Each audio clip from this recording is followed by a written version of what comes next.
All right, ladies and gentlemen, welcome back to the channel. We're talking about the Pittsburgh Steelers in tonight's video, folks.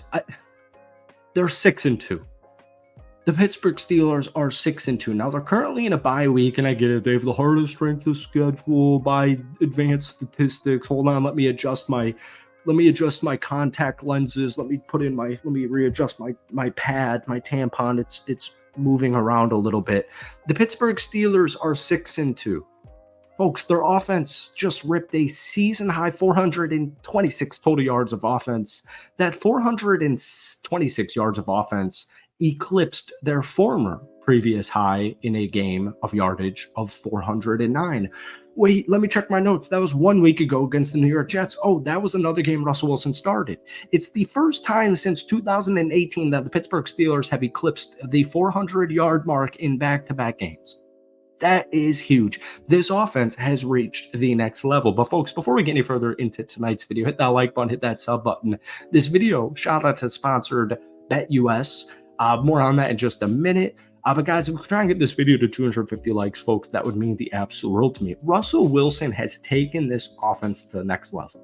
And once again, this has nothing to do with Justin Fields. All right. If you guys remember my Steelers videos 1 year ago, it drove me crazy. I'm watching like Desmond Ridder and the Arthur Smith Atlanta Falcons drop like 420 yards, 400 yards, 390 yards, 380 yards with Desmond freaking Ridder as their quarterback. And it drove me crazy all last season that Kenny Pickett and the Pittsburgh Steelers, led by Matt Canada, their offensive coordinator last season, could not have a 400-yard game. And if they did, the next week they would be rotten eggs. It was crazy. But the best part to me, folks, Russell Wilson is leading this team to a more balanced offense. We entered this season thinking, or myself thinking, that Najee Harris and Jalen Moore was the best running back duo in the National Football League. Through the first month or so of the season, the statistics and the eye test were not really, making that like a legitimate claim. But now Najee Harris has gone past 100 yards for the third consecutive game. He just ran for a season-high 114 yards on only 19 carries. So Najee Harris, against actually a really good defensive front in the New York Giants, just had 6 yards per carry. And then you have Jalen Warren chip in 9 times for 46 yards, averaging 5.1 yards per carry. So, folks, against the New York Giants defense, 31 carries for 167 yards, averaging 5.4 carries. The Steelers running room, it's finally consistent.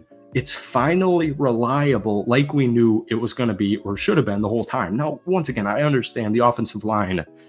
For some reason, the football gods are like to the Steelers offensive line, like, you're all set. Here's an injury, here's a hiccup, here's a penalty, here's Broderick Jones being terrible. Like, here you go. Here are all these issues. Nonetheless, the Pittsburgh Steelers run game, since Russell Wilson has gotten into town, or started for this team, I should say, has been lights out. But it's not just that, folks. Russell Wilson gives you the deep playability, right? I'm rooting for Justin Fields. Everyone who's literally actually probably an NFL enjoyer is rooting for Justin Fields. But here's an interesting stat. Through 6 games with Justin Fields starting, the Steelers had only 9 plays or pass plays of 20-plus yards, all right? All right, guys, before we get back into this video here, once again, shout out to BetUS for sponsoring this. I'm looking at the AFC Conference winner, and with the 6-2 Pittsburgh Steelers resurged offense with Russell Wilson, I'm looking here and I see the Pittsburgh Steelers sitting here at plus 1,400, something to keep an eye on. Keep in mind, guys, BetUS is doing 150% bonus on your first deposit. They're also offering 125% bonus on your next 2 deposits, all with the code YouTube150. Go give that a look. Let me know if the Pittsburgh Steelers can win the AFC Conference. Let's get back to the video. They have 9 plays in 2 games going 20-plus with Russell Wilson at quarterback. Take George Pickens, for example. He averaged 4.3 receptions for 60.5 yards through the first 6 games when Justin Fields was starting.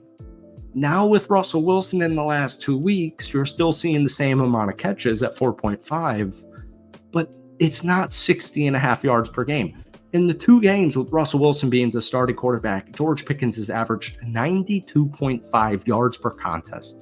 He caught his first touchdown a couple of weeks ago. He had 2 touchdowns, one of them the double right leg. I feel like the NFL should adjust that rule, but neither here nor there. George Pickens easily could have 2 more touchdown receptions, but the point is, with Russell Wilson, George Pickens, we're starting to see that that star wide receiver that we all know he is.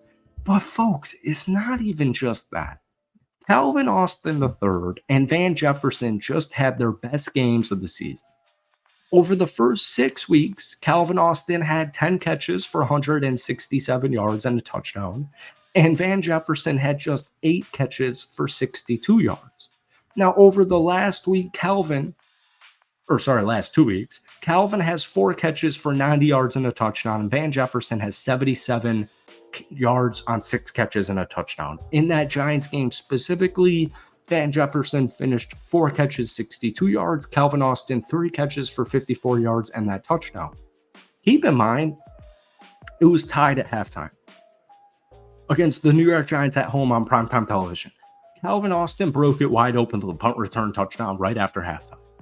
Follows it up on the next offensive possession with a 29-yard receiving touchdown. Folks, we're hearing this all the time because the Ravens just traded for Deontay Johnson, Amari Cooper to the Buffalo Bills, Devontae Adams to the New York Jets. Brandon Ayuk, unfortunately, is now done for the season, but we remember all those rumors all off season. We have the trade deadline like 5 or 6 days away from the time of this recording. And the big question people are having is, what move is Pittsburgh making for a wide receiver 2? That's changed completely. Because now I have George Pickens operating as a legit wide receiver 1, giving me almost 100 receiving yards per game.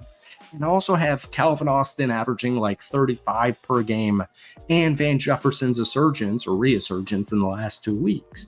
I also have Pat Freiermuth, Darnell Washington, Jalen Warren, and also Najee Harris, who can catch the football.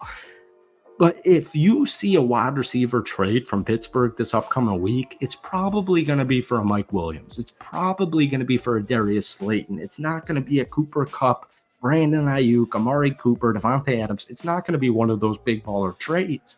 And to be honest with you, they don't even need that. Now, with that being said, just because Pittsburgh's 6-2 doesn't mean they're a shoo-in to win this division.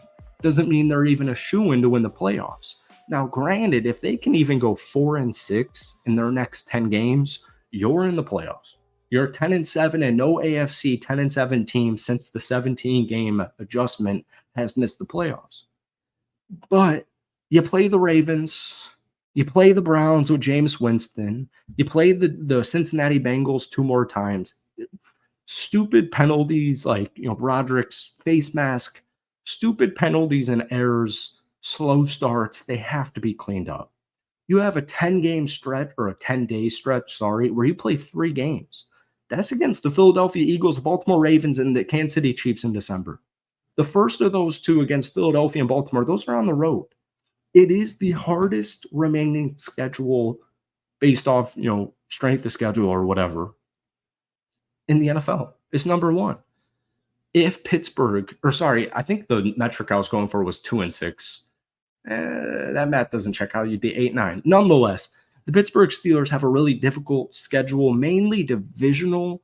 But if they can hover around 500 and take care of the Baltimore Ravens, you're probably looking at a division win, but you're hopefully looking at very least a playoff game. And hopefully we can see a Pittsburgh Steelers playoff win for the first time in way too long. Folks, that's it for today. Hit that like button, hit that sub button.